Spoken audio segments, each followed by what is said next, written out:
நினைவில் வாழும் மலேசியாவின் முதல் பிரதமர் சுதந்திர தந்தை மட்டுமல்ல, ஆனால் ஒற்றுமையின் சின்னமாகவும் திகழ்ந்தார் என்று பிரதமர் டத்தோஸ்ரீ அன்வார் இப்ராஹிம் புகழாரம் சூட்டினார்.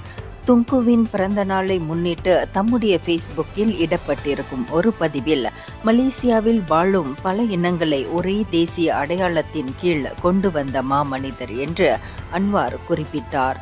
தேசிய சுபிட்சம், ஒற்றுமையை பேணுதல் போன்றவற்றில் துங்குவின் பங்களிப்பை அவர் கோடிட்டு காட்டினார்.